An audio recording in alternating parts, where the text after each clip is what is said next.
I like to say Ozzy had swagger, but he had his own kind of swagger, and he kind of looked like us back in the day. He looked like a guy that could kick the shit out of the guy who was beating me up or trying to bully me or something. Rock, metal, prog, and everything in between.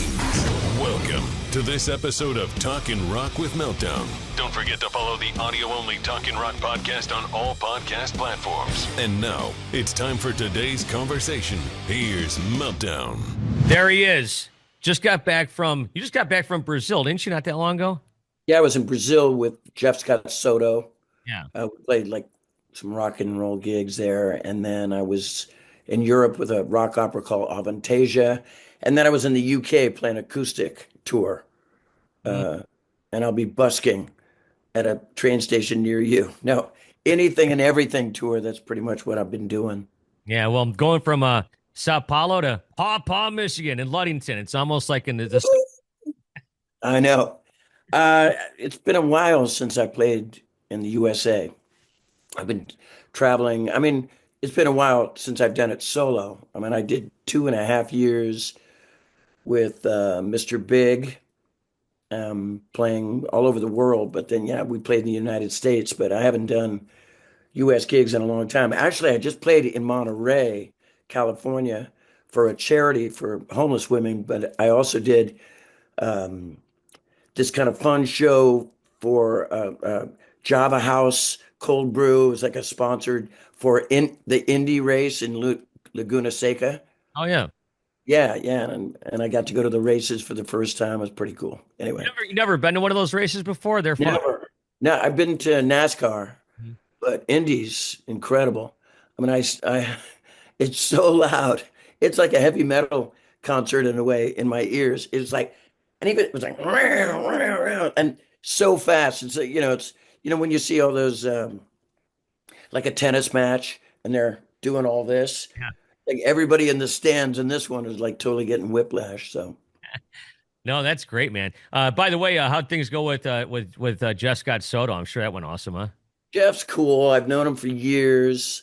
I actually did a song on one of his duets album. I I didn't pay attention when he was in the band Talisman in Europe, but I've been like kind of a big fan of his for years and years.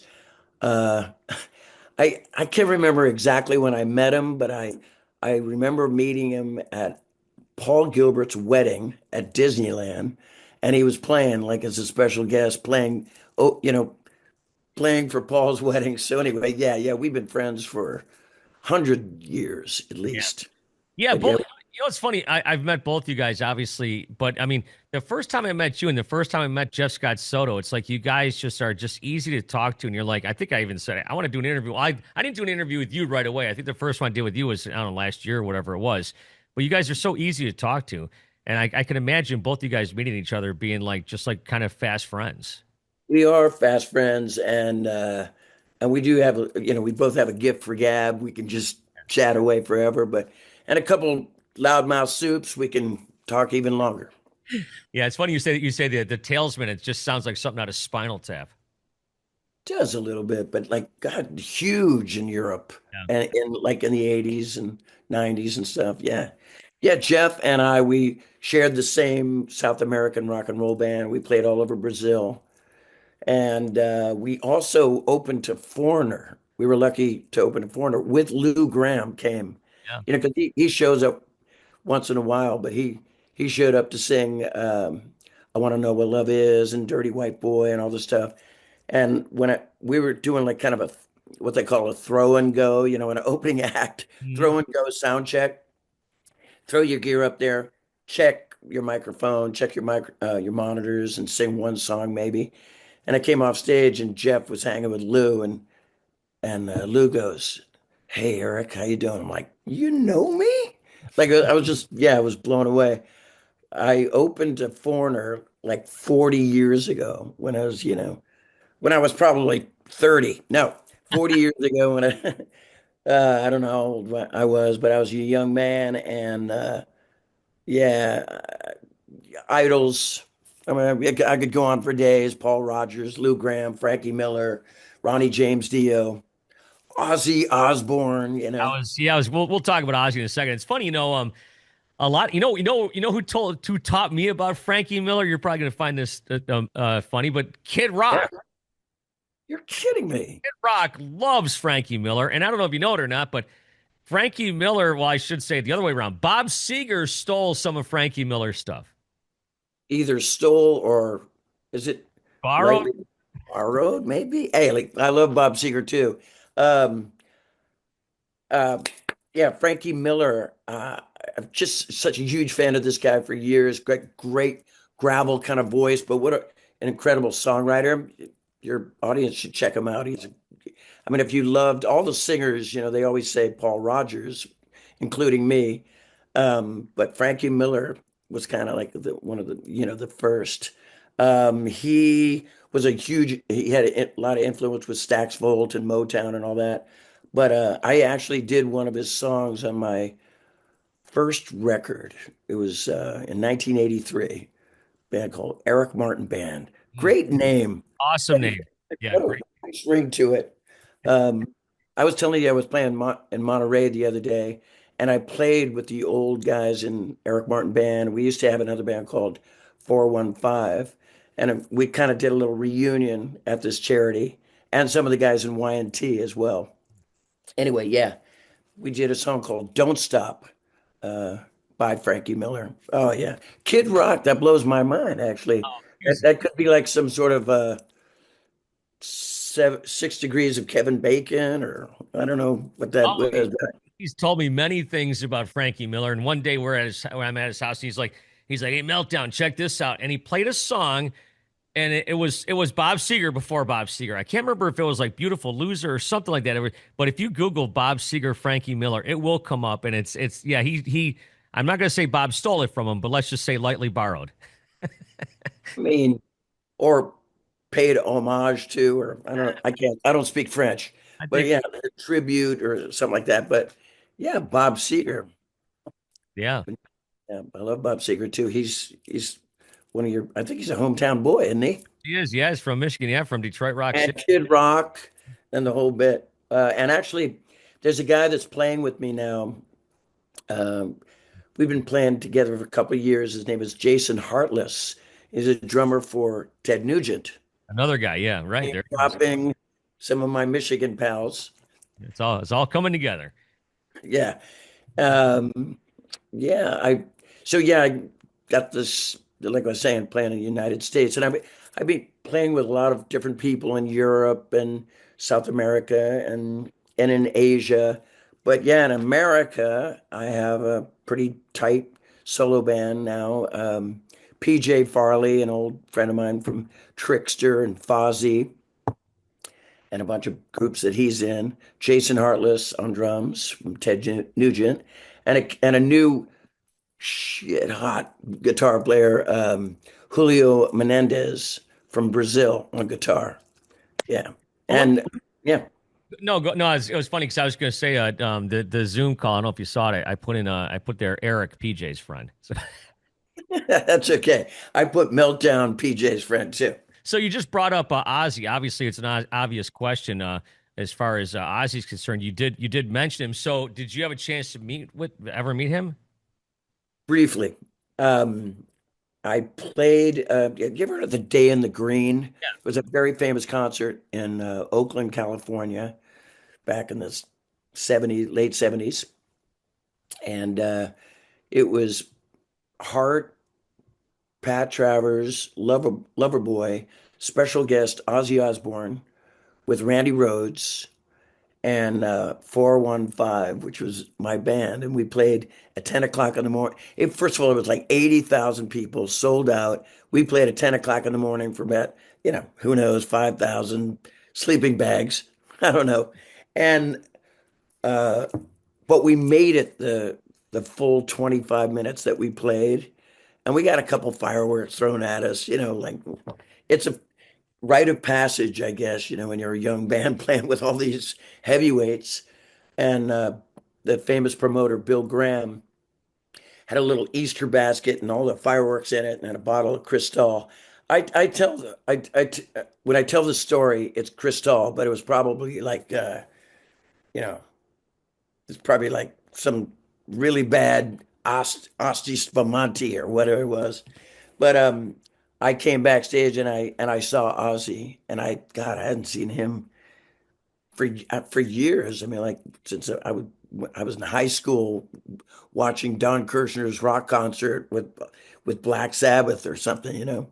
But yeah, I just said hello and he was, you know, he didn't have glassy eyes back then, you know. He was like he was like, hey, he was like, Sue. First of all, I mean, when he got a little older and everything, he was just kind of reserved, but he was hyper as hell backstage. I remember that.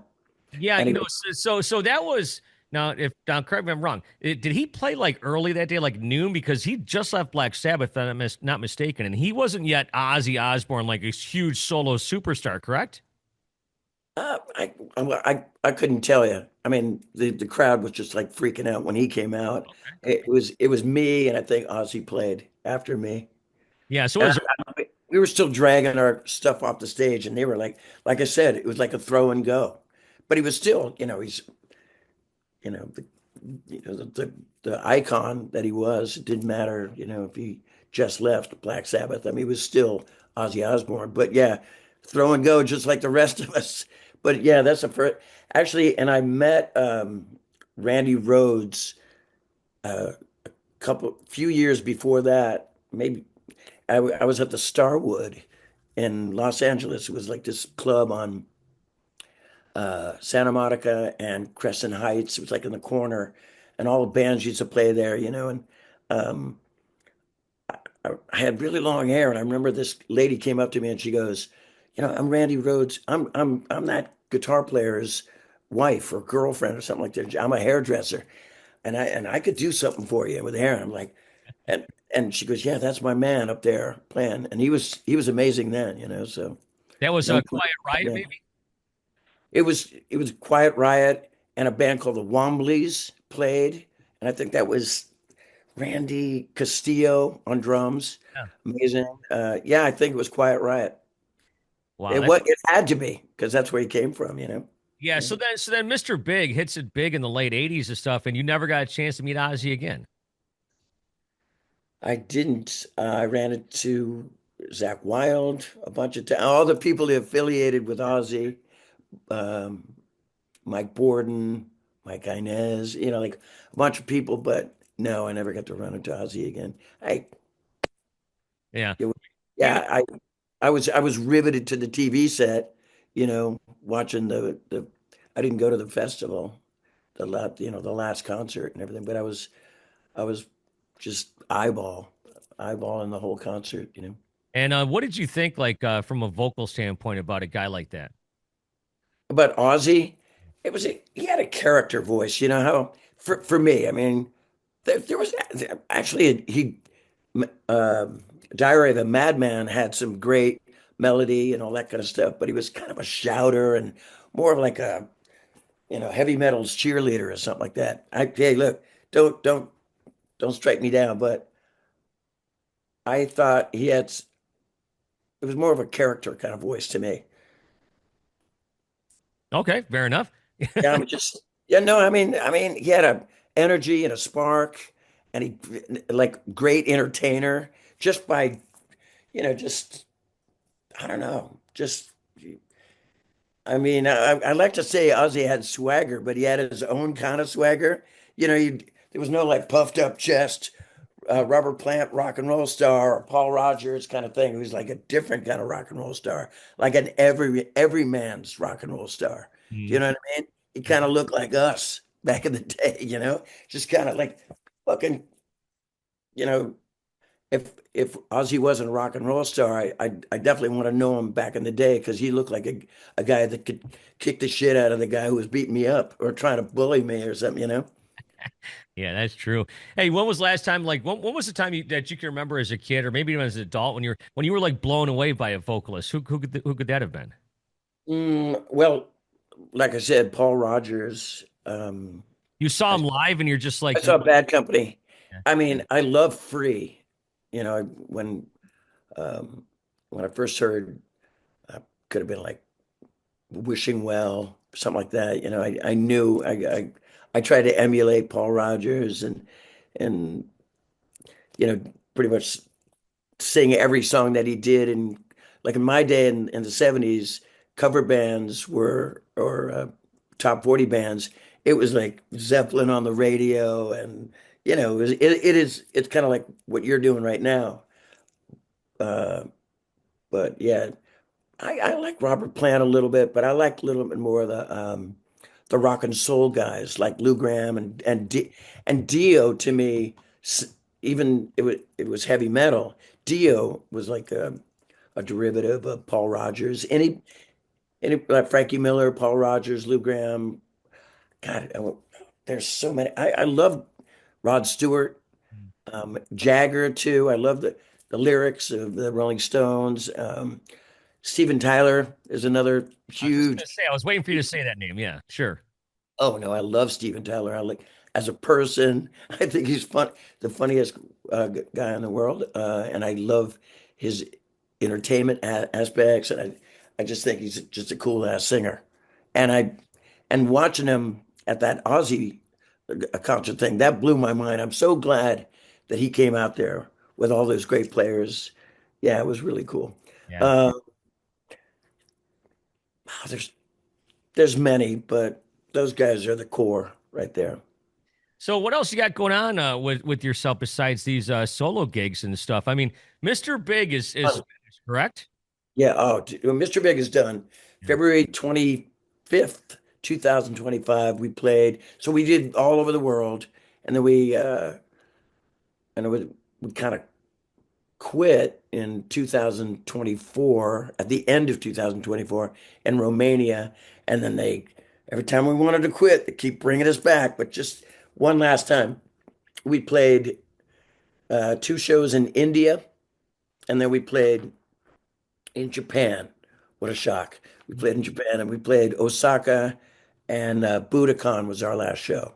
Oh And, yeah. yeah, we had our families and our friends and everything and just, you know, did it right. And then that was over. And then 11 days later, that's when I went on the road with my rock opera that I'm a part of, Avantasia. Jeff Scott Soto in Brazil. Then I went to the UK playing acoustic. And then I'm in home for a month and a half, and I got the few shows here in Michigan, and then after this, actually, I am playing with Billy Sheehan again. I'm going to Indonesia, and there's a really famous band in Indonesia called Dewa 19, Dewa 19. How do I know they're famous? It says so in Wikipedia. No, they are.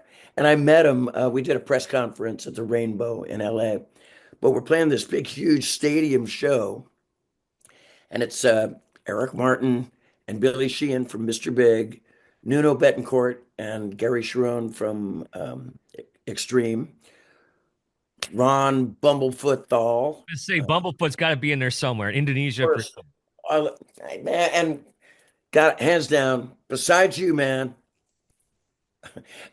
nicest guy in the world. Um, um, Derek Shrinian from Sons of Apollo, Dream Theater, everybody. A new guy that's been on the scene for a while. His name is Dino Jalusic, great singer. And we're the all stars that are playing with Day 119. And we're all playing our hits and maybe some selected cuts, I don't know, but at the stadium. And then those guys go home, and I got a 10 city Asian tour playing China, Hong Kong, or that is not good right now, I guess. Yeah, China, Malaysia, Singapore, a bunch of, it's like, yeah, 10 shows, acoustic shows. wow, that's so cool, man. Yeah. And then when I come back, I think going out again to Europe with Avantasia and then solo kind of stuff in Japan. And then 2026, I don't know what to try to keep. I have a new agent now. And so, yeah, try to get more shows in the United States. But as far um, as it goes, yeah, the two big Michigan shows and I'm playing in Illinois Oh no, yeah. this Yeah. month too. You know the date of that show? I didn't have that one on here. 22nd One at second. the Arcata Theater in St. Charles, Illinois, and then Michigan is um, August August 7th at 7th, Papa. Yep. Papa, and August 8th in Ludington. Yep. Ludington, you say Ludington, Ludington. Yep. There you right? go.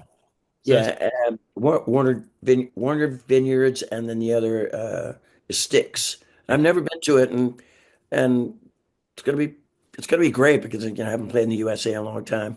Be nice to speak my own language.